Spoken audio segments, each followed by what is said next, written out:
어려운 내용입니다. 이 내용들도. 우리 에스겔 선지자는 지금 주전 573년이나 574년 경에 환상을 보고 기록을 남기고 있는 것입니다. 597년에 주전 597년에 사로잡혔는데 24년 후에, 그러니까 573년 정도 되겠죠. 24년 후에 지금의 유프라데스 강 그 삼각주쯤에 이라크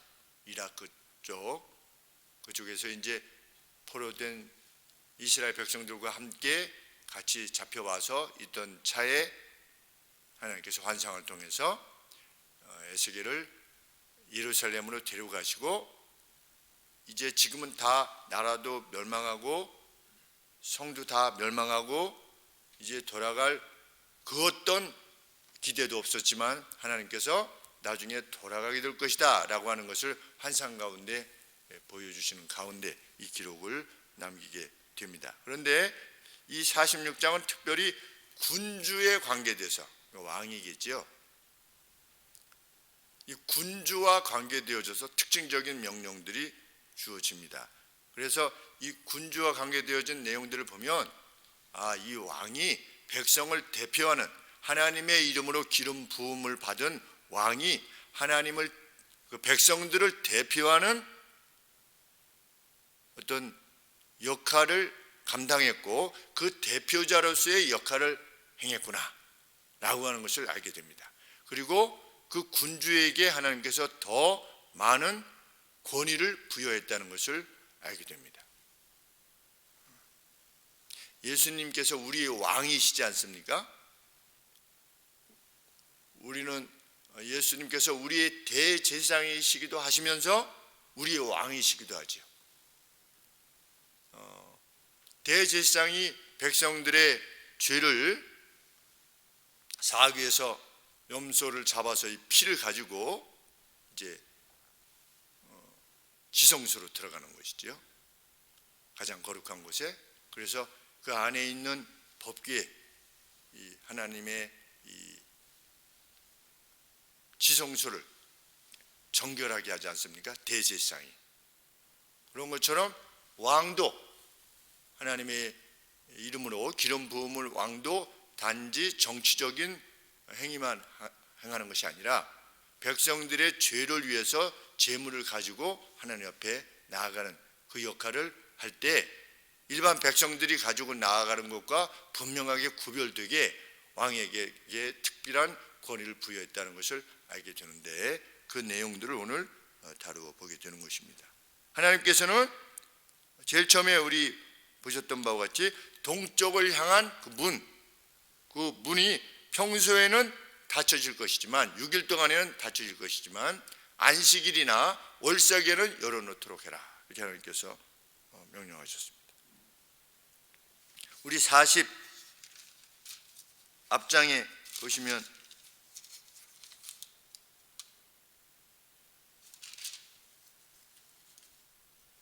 44장에 보시면 그가 나를 데리고 성소 동양한 바깥 문에 돌아오시니 그 문이 닫히었더라. 여호와께서 내게 이르시되 이 문은 닫고 다시 열지 못할지니 아무 사람도 그리로 들어오지 못할 것은 이스라엘 하나님 여호와가 그리로 들어왔습니다. 그러므로 닫아둘지니라 그랬죠. 그러니까 동쪽 문은 닫아놔라. 왜? 여호와께서 그리로 들어오셨기 때문이다. 우리 지지난 수요일 날 살핀 내용입니다. 여호와께서 꼭 동쪽으로 들어오시는가? 그것이 아니지요. 하나님께서 경배를 받으신다고 하는, 그리고 임재하셔서 우리의 경배를 받으신다라고 하는 생생한 표현입니다. 그래서 동쪽 문을 닫아둬라. 그것은 일반 사람들이 드나드는 그런 용도로 사용하지 못하도록 해라, 이렇게 하나님께서 명령하셨습니다. 그런데 제가 이렇게 살피고 저렇게 살펴도 참 이것이 여기에도 북문, 동문 나물 있지 않습니까? 서문은 없어요. 그런데 이쪽 문을 닫아 놓으라고 하시는 것인지 아니면 이쪽 안쪽에 넷들문은 닫아 놓으라고 한 것인지 계속해서 살피는데 아주 명확하지는 않습니다. 그런데 오늘 46장에 보면 안뜰 동양한 문이라고 거 보니까 오늘 46장에서 언급하는 문은 분명 이 문입니다. 안쪽 문, 안뜰의 문. 그런데 평소에는 닫혀질 것이나 평소에는 하나님께서 특별히 백성들이나 왕으로부터 경배를 받지 아니하시지 않습니까? 거룩한 성회가 언제 이루어지는가?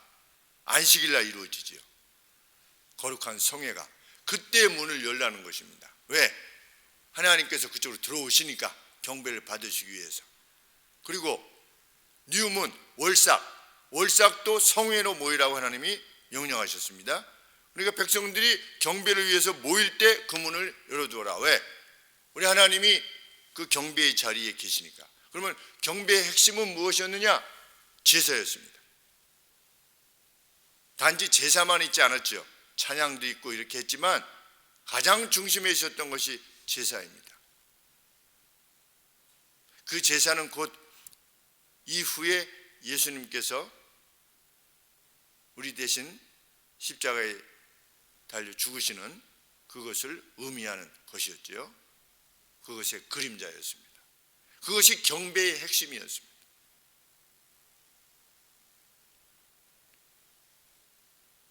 그래서 안식일과 월삭에는 누가 와라?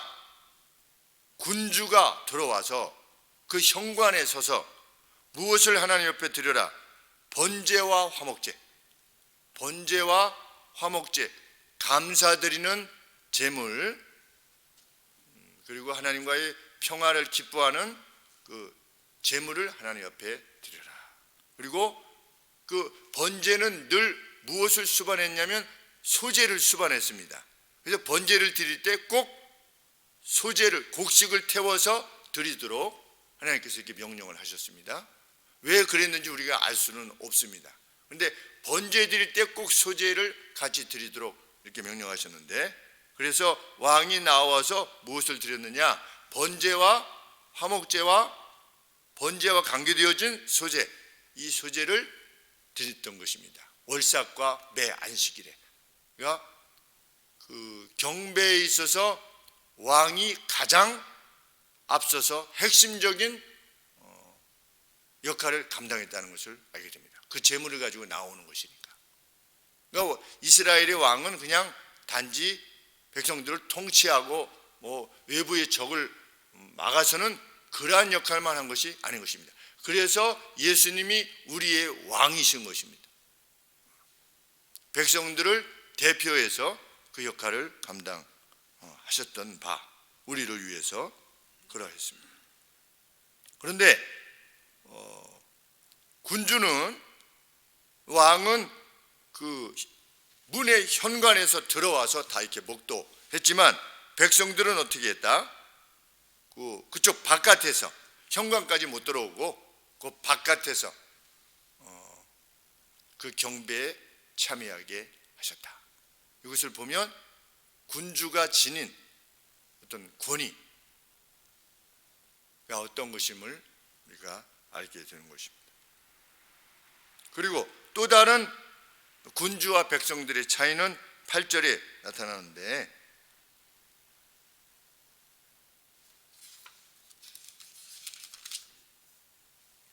왕이 올 때에는 이 문 현관을 통하여 들어오고 나갈 때도 그리할지니라 그랬는데, 9절 말씀에 보면 그러나 모든 정한 절기에 이 땅 거민이 나 여호와 앞에 나올 때는 북문으로 들어와서 경배하는 자는 남문으로 나가고 남문으로 들어온 자는 북문으로 나갈지니라. 들어온 문으로 도로 나가지 말고 그 몸이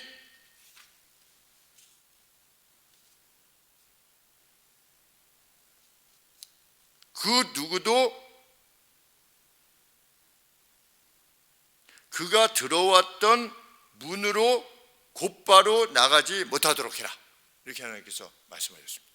왕은 들어온 문으로 나갈 수 있게 하셨는데 백성들은 여기 북쪽으로 들어왔으면 남쪽으로 나가고, 남쪽으로 들어온 사람은 북쪽으로 나가도록, 북문으로 나가도록 이렇게 하나님이 명령하셨습니다.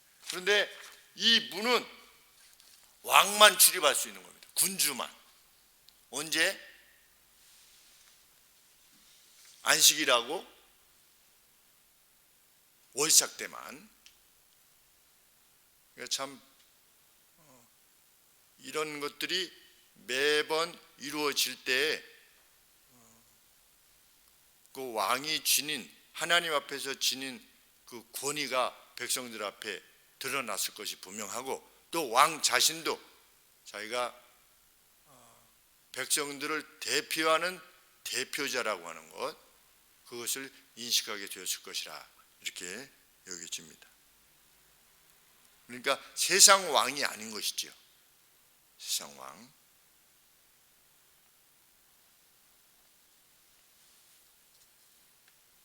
그런데 10절 말씀에 보시면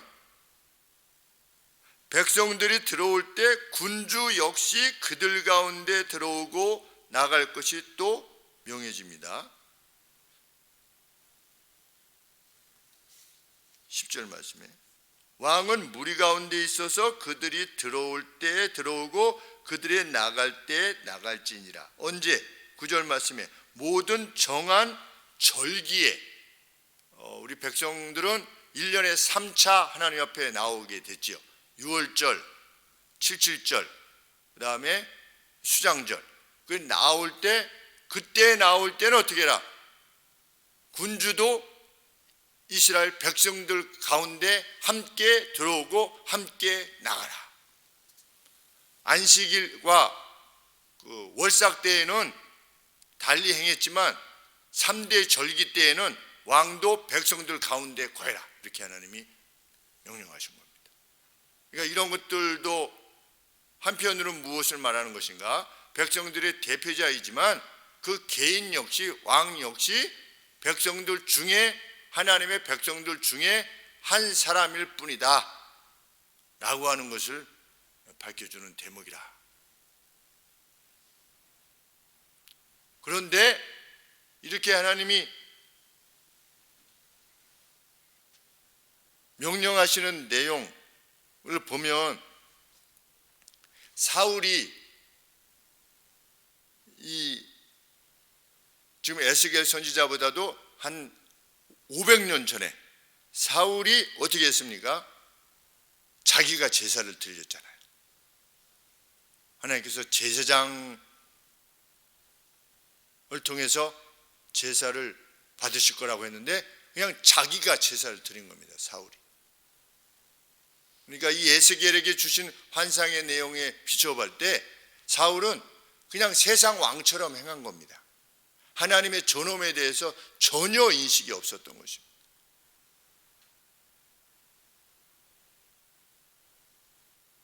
그래서 제가 또 우리나라 교수님이, 장로님께서 무슨 교단이나 노예로부터 허락도 받지 않으시고 본인이 설교를 하신 것에 대해서 이것은 합당치 아니하다. 그분이 세상적으로는 얼마나 뛰어난 분인지 알 수 없지만 그분이 자신이 설교를 하고 목사님을 따로 두시고 그 교회를 이끌어 가시는 모습은 그것은 오만이다. 내가 그분이 말씀은 더 잘하실 수 있겠죠. 뭐 머리도 좋으시고 식견도 많으시고 이런 분이신데, 그러니까 이 설교를 그냥 말하는 것으로 인식하는 것입니다. 어떤 지적인 능력을 가지고 분석을 해서 그냥 말하는 것으로 인식하는 것이죠. 그런데 그것이 옳지 않다. 누가 그렇게 했는가? 사울이 그렇게 한 것입니다. 제사 지내는 것이 뭐 그렇게 어렵습니까? 누구나 할 수 있을 것 같지 않습니까? 실제로 뭐 소 잡아서 살 떠서 그 제단에다가 이렇게 올려서 태우는 거는 뭐 누구나 할 수 있는 것처럼 보이지 않습니까? 그런데도 하나님이 제사장을 통해서 제사하도록 그것이 하나님의 권위를 높이는 것으로 말씀하셨죠. 그런데 사울이 자기가 제사를 지낸 겁니다. 고기 잡아서 하지 뭐. 그런데 오늘 하나님이 이렇게 에스겔 선지자에게 보여주신 이 내용을 보면 왕조차도 그렇게 할 수 없다는 것입니다. 왕조차도 어디에 못 들어갔습니까? 이 넷들에는 못 들어갔습니다. 그냥 현관 입구에서 지켜보아야만 했습니다. 입구에서. 그 안으로는 못 들어가는 겁니다. 아무리 왕이라 할지라도. 그것이 하나님께서 성과 속을 나누어 놓은 것이고 그 권위를 부여하신 것입니다. 그러면 제사장이 늘 왕보다 앞섰느냐? 그렇지 않을 수 있죠. 그럼에도 불구하고 하나님께서는 그렇게 명하셨습니다. 이것을 넘어서지 않기를 참 구할 만큼 하나님의 이름에 속한 것에 대한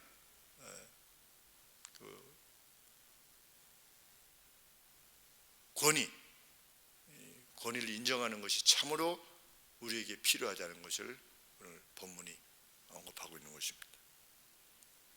그래서 평신도 사역이라고 하는 용어를 저는 성경적으로 볼 때 합당치 않다라고 여기는 것입니다. 성경에는 사역이라고 하는 단어를 성도님들에게 사용하지 않았습니다.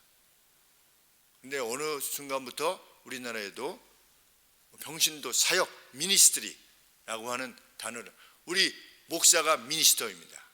목사를 부를 때 미니스터 이렇게 부르는데 뭐 패스터도 부르지만 사역이 뭐냐? 영어로 미니스트리, 사역자가 행하는 것이거든요.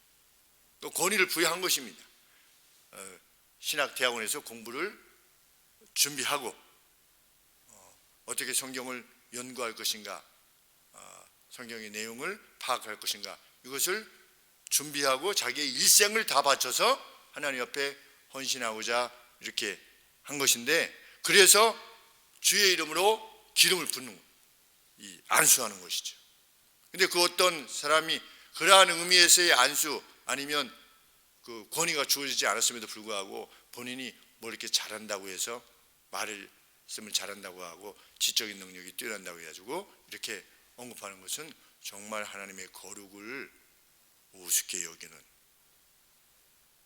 것이라 이렇게 여길 수밖에 없는 것입니다.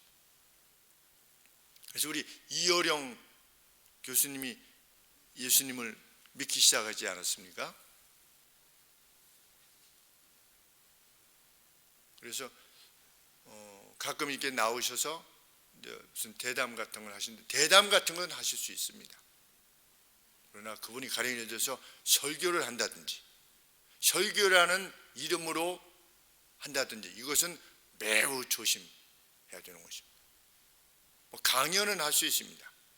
그리고 교회 내에서 또 뭐 간증 같이 할 수 있고, 간증 내에서 또 성경 말씀을 들어서 또 설명할 수도 있고 이렇게 할 수 있지만, 그 누가 세상적으로 무슨 지성이 뛰어난다고 해서, 그래서 그 무슨 책인지 모르겠지만 지성에서 영성으로, 그러면 지성이 있는 사람은 영성이 따라오는 것인가? 그렇지 않죠. 만약에 그러한 의미에서 그런 언급들이 나왔다면, 지성에서 영성으로라고 하는 만일 그 의미가 그 의미였다면 그것은 달리 생각해 보아야 되는 이런 내용이라 이렇게 알게 됩니다. 왜? 왕조차도 현관에 서야만 했습니다. 못 들어갔죠. 그래서 우리 어렸을 때는 이 강단 위에 못 올라오지 않았습니까? 저도 이 강단 위에 올라갈 때 정말 발로 밟고 올라가는 것이, 그래서 혹시 뭐 이렇게 저 문학의 밤 같은 거 할 때는 무릎을 이렇게 기어서 가서 이것을 거룩한 것으로 인식해서. 그런데 뭐가 그렇게 거룩한 것인가? 한때는 또 그렇게 생각을 했었는데 성경 말씀을 비춰볼 때 더욱더 이 자리가 정말, 이 공간이, 하나님의 말씀이 외쳐지는 공간이 정말 그렇게 중요한 것이구나. 그리고 동시에 이 건물이 외뜰이라고 볼 수 있죠.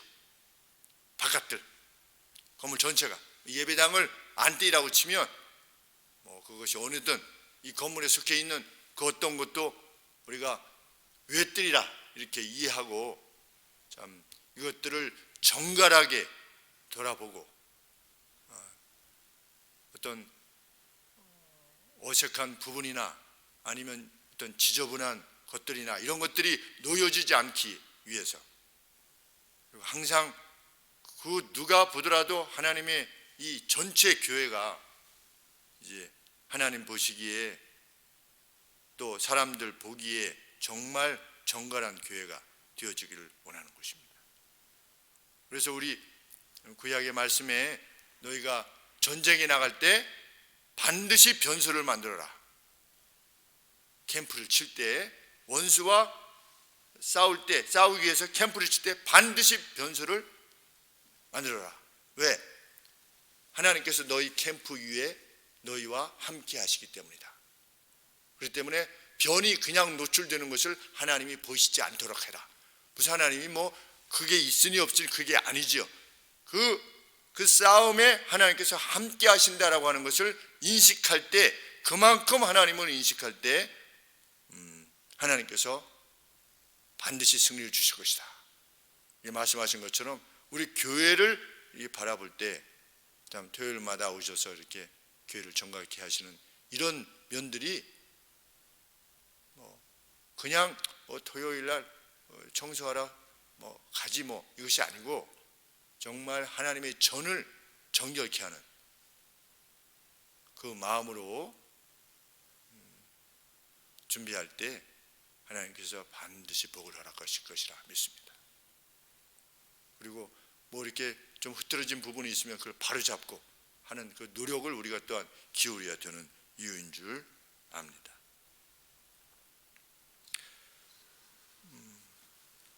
그런데 이 절기 말고 또 안식일 말고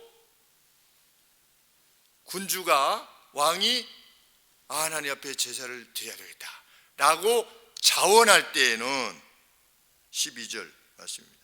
만일 왕이 자원하여 번제를 갖추거나 혹 자원하여 감사제를 갖추어 나 여호와께 드릴 때에는 평소에 닫아놓았던 문을 어떻게 해라? 열어라. 열고 그가 번제와 감사제를 안식일에 드림같이 드리고 밖으로 나간 다음에, 나간 후에는 문을 닫으라. 왜? 그 용도를 위해서만 문을 열어주신 겁니다. 그런데 안식일하고 월삭 때는 어떻게 했습니까? 그 왕이 나간 다음에도 그날은 문을 열어놓았습니다. 저녁이 될 때까지. 이것은 우리에게 또 무엇을 말해줍니까? 우리 안식일이, 주일이 아침부터 저녁이라는 것을 말해주는 것이죠. 그 문을 열어놓으라.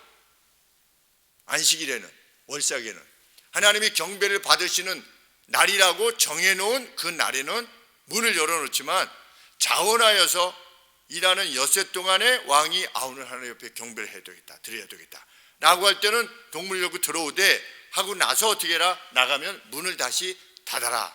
이것을 보면 하나님께서 정하신 날, 또 교회가 이렇게 우리 주일로 정한 날 아침부터 저녁까지가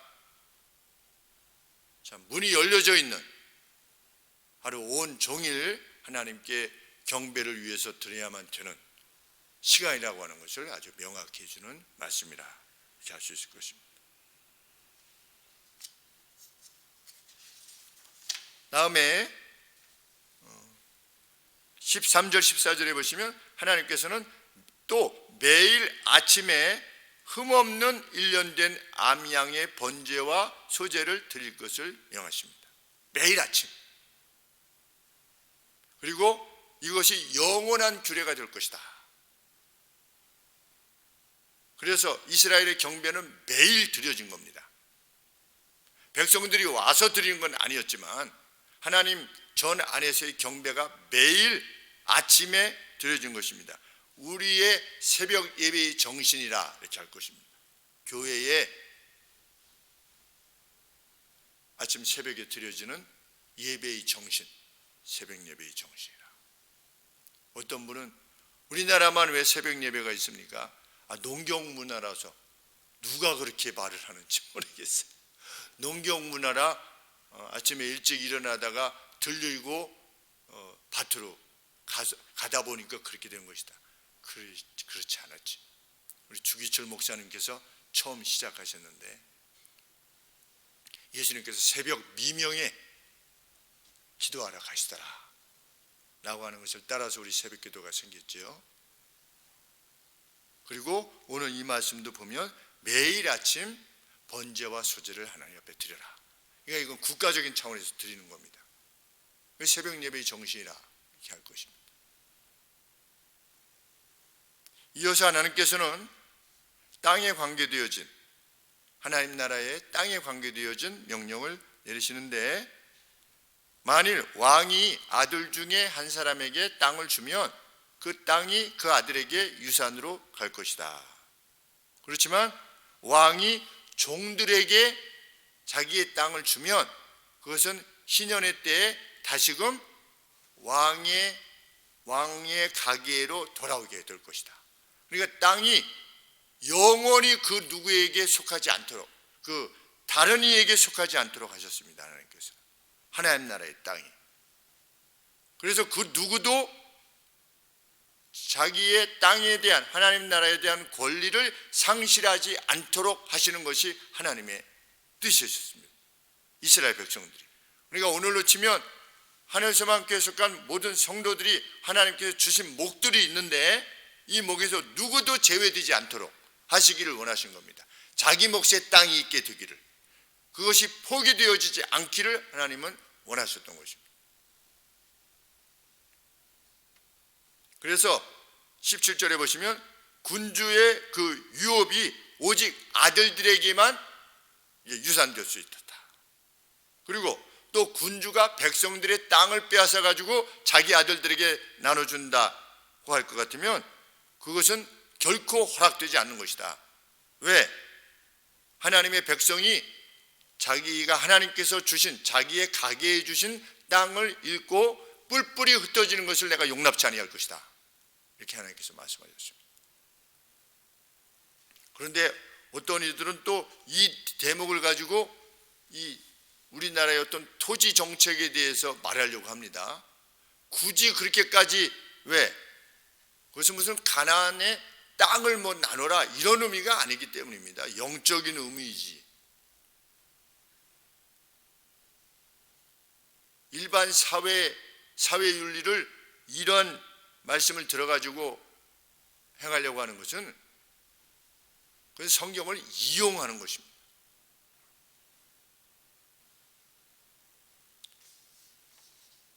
하나님께서 원하시는 것은 무엇이었습니까? 흩어지지 않게 하는 것입니다. 18절에 마지막에 백성으로 각각 그 산업을 떠나 흩어지지 않게 할 것이니라. 자기 몫의 분량을 가지고 있으므로 떠나지 않도록. 그러니까 오늘로 치면 어떤 것일까 이런 생각을 해보게 됩니다. 하늘소망교회에 속한 성도님들이 하나님의 교회에서 자신에게 주어진 목, 기쁨의 목, 자신이 마땅히 일구어서 그 소산물로 자기를 즐길 수 있는, 자기를 채울 수 있는 그러한 목들이 각각 다 있는데 그 목들이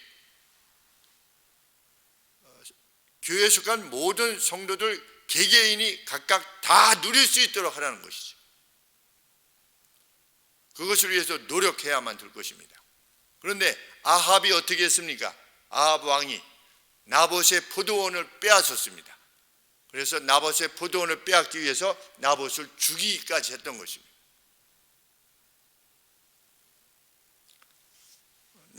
아합이 무엇이라고 말했습니까? 내가 더 좋은 포도원을 주마. 그랬더니 나봇이 난 그렇게 할 수 없다는 것입니다. 왜? 하나님께서 주신 더 좋은 포도원이 내게 원하는 것이 아니고 하나님이 지정해 두신 우리 가게의 목 이 안에서 살기를 원한다. 그래서 순교하는 것입니다. 나봇의 죽음은 순교입니다.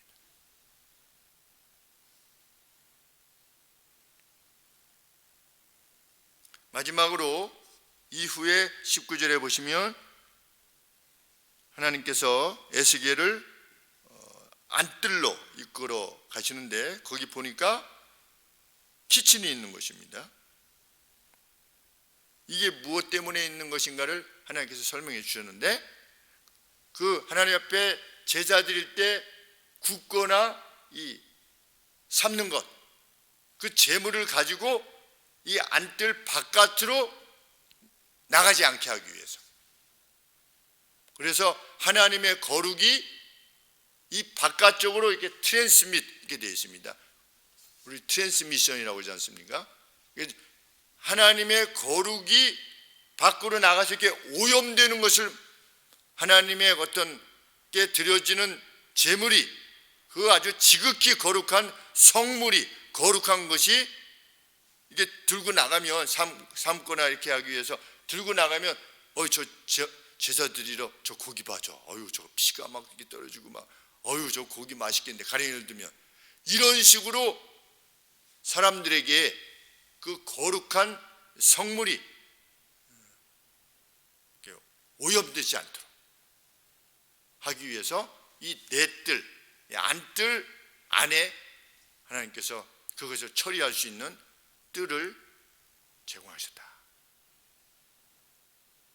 그다음에 이 모든 하나님께서 보여주시는 것들을 보면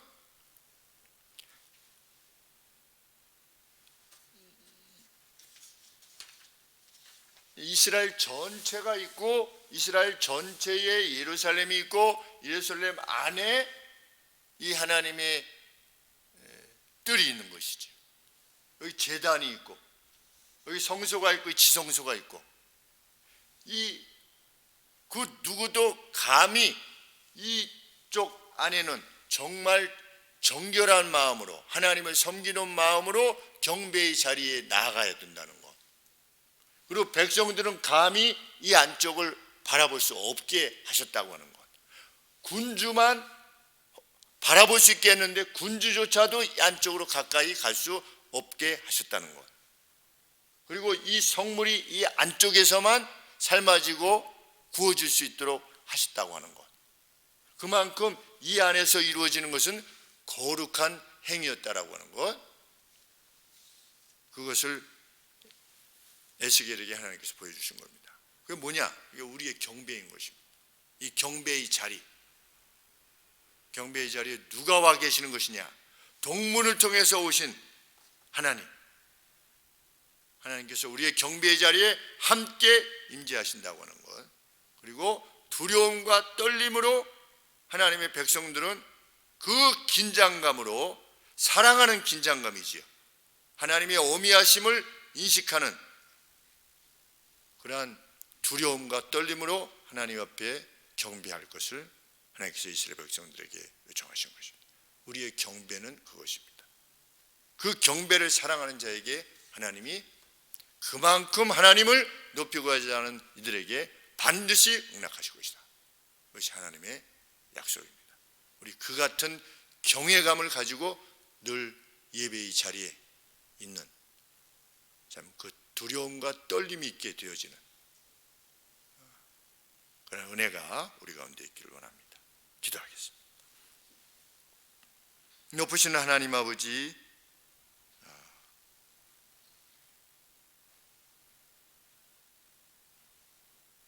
지극히 존귀하신 하나님, 우리 가운데 오셔서 우리의 찬양을 받으시고 기도를 들으시고 우리의 마음을 읽으시는 하나님이심을 이 말씀을 통하여 밝히 드러내시는 하나님의 말씀에 우리 함께 아멘하게 하시고 기뻐하게 하여 주시옵소서. 하나님, 감히 이 하나님 앞에 나갈 수 없었는데 예수 그리스도의 피로 그 커튼 안으로 그 지성소, 하나님이 계신 그 거룩한 곳으로 담대하게 나아갈 수 있는 그러한 은혜를 우리에게 허락하셨사오니 감사합니다. 여전한 경외의 감정으로 하나님 앞에 나아가게 하여 주시옵소서. 그리고 그 경외를 가능하게 하실 만큼 지존하신 가장 높으신 하나님을 만나게 하시고 그 하나님으로부터 약속되어진 모든 은총을 누릴 수 있는 저희들이 될 수 있도록 도와주시옵소서. 그것을 우리들의 삶 가운데서 보여주시고 교회의 역사로 보여주시옵기를 소원합니다. 연약한 이들이 그 하나님 앞에 나아가서 경배할 때 회복되게 하여 주시고 생업의 회복을 구하는 이들에게도 하나님 회복과 번영을 허락해 주시며 실로 요단강을 건널 때 전혀 두려움이 없이 하나님 나라에 입성하고자 하는 간절함으로 그 시간을 맞을 수 있는 그러한 담대함들이 예배 가운데서 확인되어지고 보장되어질 수 있도록 도와주시옵소서. 예수님의 거룩하신 이름으로 기도하옵나이다. 아멘.